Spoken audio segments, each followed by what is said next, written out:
자, 우선은 이렇게 자연치유력이라 그러죠. 이렇게 스스로 몸 스스로가 모든 어떤 열악한 그 조건에서 생겨난 병을 스스로 이겨내는 이런 자연치유력, 많이 씁니다. 이런 단어는 굉장히 많이 쓰면서 실질적으로 이것을 좀 더 명확하게 이렇게 그 지식적으로 좀 알 필요가 있는 것이고, 또 이거에 대한 방법을 찾아가는 거예요. 결국은 이거예요. 장수의 비결이 뭐예요? 이거예요. 질병이 와 있든 아니면은 아직 안 왔든, 그래서 내가 무병하게 오랫동안 부모님이 부여한 이 육체를 가지고 활동을 할 수 있느냐 없느냐는 여기에 달린 거예요. 여기. 솔직히 딱 깨놓고 얘기해서요. 그 자연치유라든가 또 동양의학을 현대의학에서는 보완대체의학이다. 이 특히나 자연치유를 보완대체의학이다라고 얘기하는데, 그렇게 주장하고 싶으면 주장해도 됩니다. 그렇지만은 대증요법은 현대의학이 더 많죠. 현대의학은 다 대증요법이에요. 안 그렇습니까? 두통에는 아세트아미노펜 써라. 맹장 떼내라. 수술 또는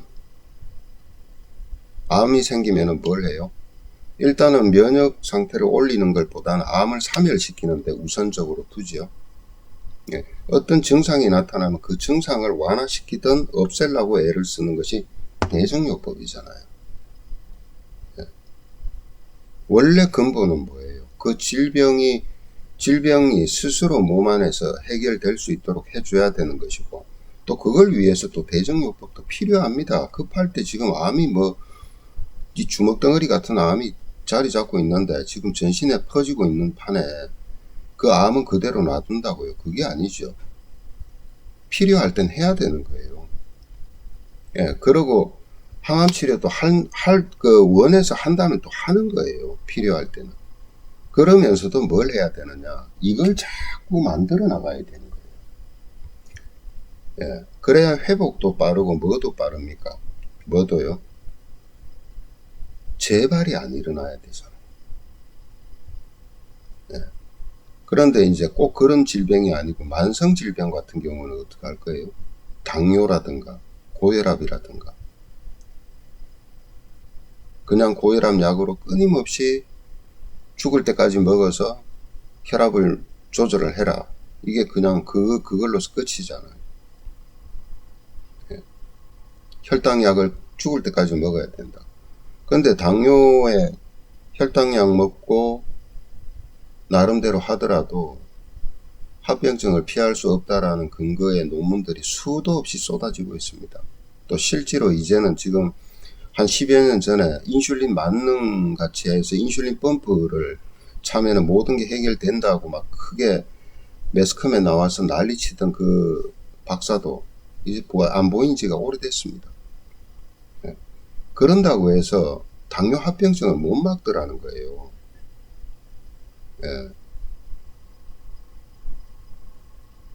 제가 박사 과정을 당뇨 합병증을 했습니다. 논문을. 애를 많이 먹었습니다. 정말. 어쨌든 근본적인 걸 해결하지 않으면은 참 어렵다. 그 근본적인 것을 해결하는 데는 가장 필요한 것이 자연치유력을 회복시키는 겁니다.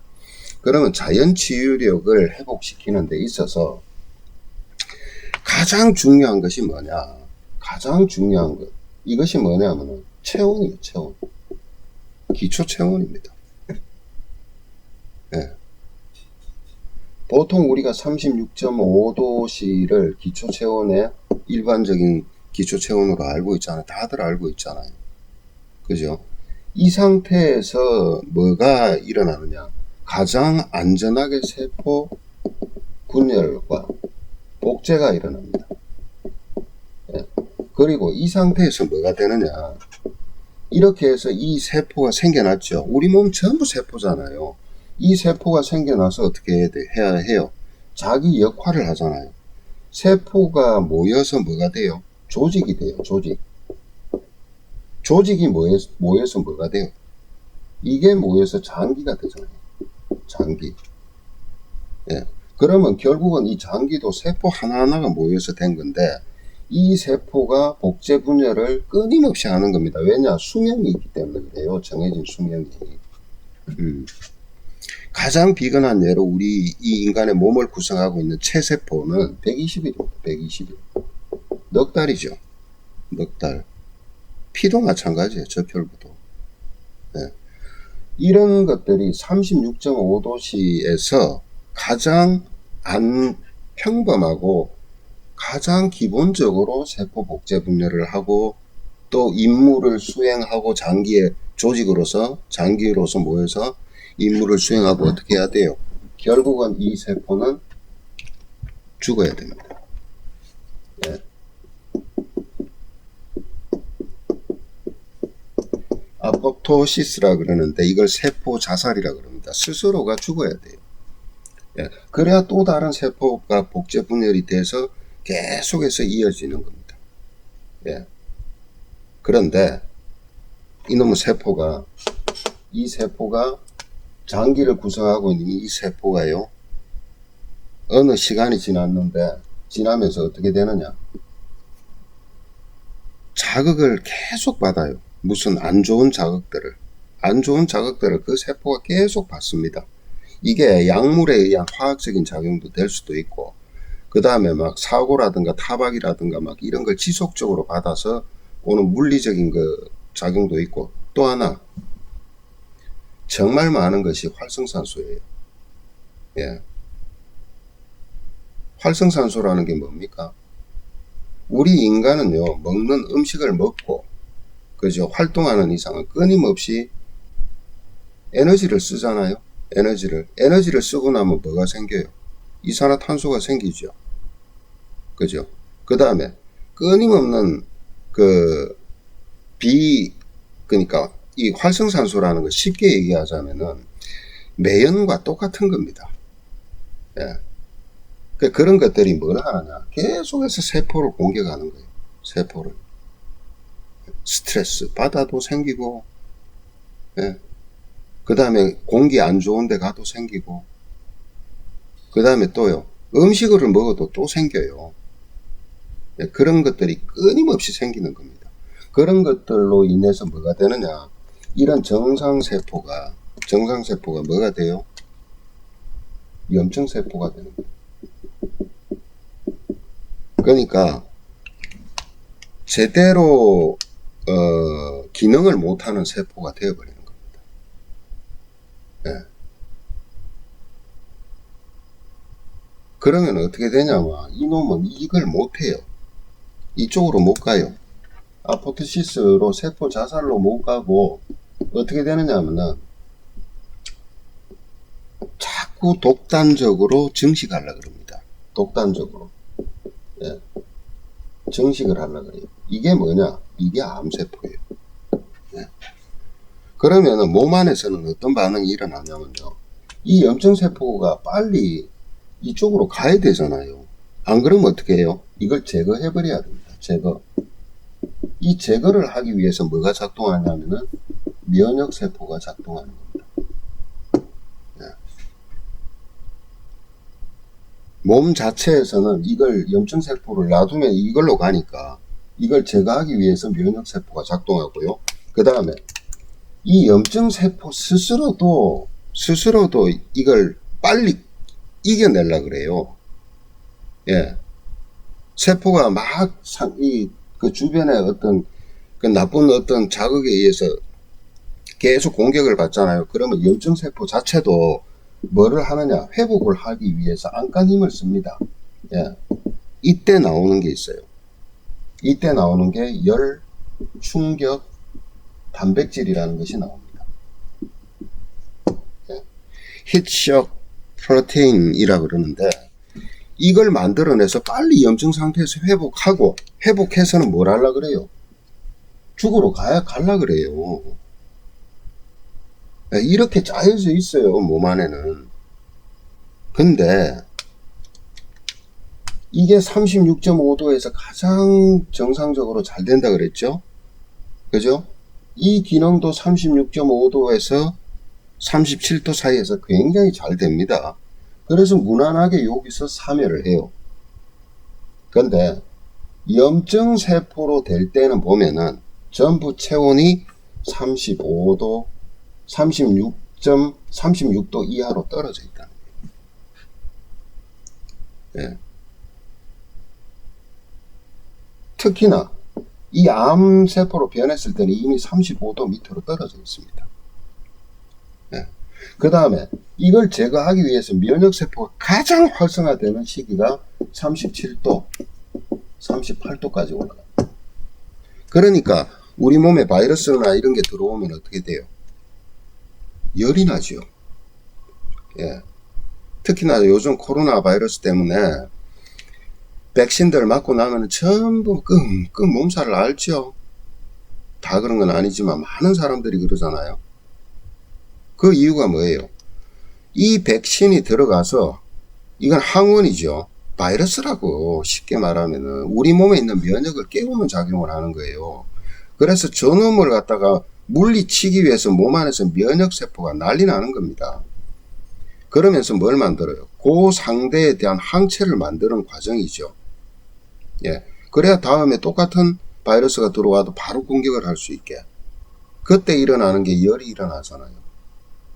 예. 물론 지금 이 백신이